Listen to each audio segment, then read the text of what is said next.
नमस्कार दर्शक बंधु मु जीवन स्वागत करुँची मोर आज आउटे नुआ भिडियो तो दर्शक बंधु आज आम कथा आपण जो सीएम किसान रही तो से सीएम किसान आप कौन कौन जिनस जब करना तो आप कौन कौन जिनस कले आप सीएम किसान पैसा आपरे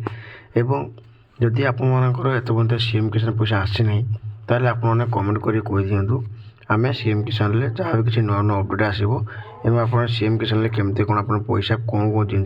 पैसा पाइपर से सब विषय में टोटल डिटेल्स आपको जनईदेव ठीक अच्छे तापर जदि आप भिडियो नुआ अच्छा तो भिडियो को लाइक कर चैनल टी सब्सक्राइब करने जमा भी भूलुनि।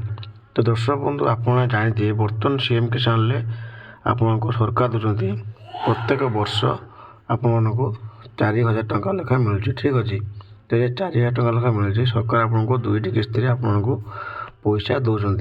तो ये दुईटी किस्ती पैसा दौरान प्रथम किस्ती आपरेडी पाई सारी एवं बर्तमान जो आसापी जाऊँगी आपर 2000 टंका लेखा आसापी जाऊँ सीएम किसान तो ये 2000 टंका आपन कौन कौन सुविधा थी आप 2000 टंका लेखा पाइबे तो चलते मुझे विषय आपको डिटेल्स जन दूसरी ठीक अच्छे। तो देखो ये लिखाई आपर सीएम किसान बोल लिखाई तो सीएम किसान योजना बाध्यतामूलक आवश्यकता गुड़क पूर्ण करते हिताधिकारी निमंते गुरुत्वपूर्ण सूचना ठीक अच्छे माने आप बहुत गुरुत्वपूर्ण सूचना अच्छे से गुरुत्वपूर्ण सूचना कौन कौन प्रथम यदि आम देखा ये लाइन टा कौन लिखाई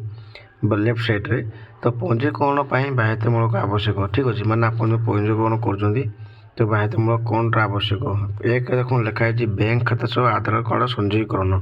ठीक अच्छे निज निज बैंक खाता आपंकर निज निज आधार कार्ड आप संजीकरण माने KYC आप ठीक अच्छे। 2 नंबर जो देखापी जी आपर कृषक ओडिशा पोर्टाल पंजीकरण आप जो पैसा आप एप्लाय कर सीएम किसान तो ये सीएम किसान पोर्टाल अच्छी तो सीटा आप रेजिस्ट्रेशन होता दरकार ठीक अच्छे। तापर देखो लिखाई पंजीकरण शेष तारीख माने 28 फेब्रुआरी माने आज हो 26 तारीख आउ 2 दिन रहा आपंकर पंजीकरण डेट ठीक अच्छे माने आप 2 दिन भितर आप निज निज बैंक खाता जो अच्छी बैंक खाता आपंकर आधार कार्ड संयोग करेंगे ता सहित मोबाइल नंबर लिंक ठीक अच्छे मोबाइल नंबर लिंक करदे तापर देखो लिखाई कृषक ओडिशा पोर्टाल पंजीकरण जदि आप पैसा जो एप्लाय करते फर्म आप तो सही रेजिस्ट्रेशन करदे ठीक अच्छे। तापर देखो लिखाई आपर उपरोक्त आवश्यकता पूर्ण करने हिताधिकारी माने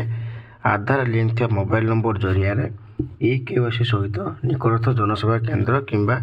व्यक्तिगत स्तर में सीएम किसान पोर्टाल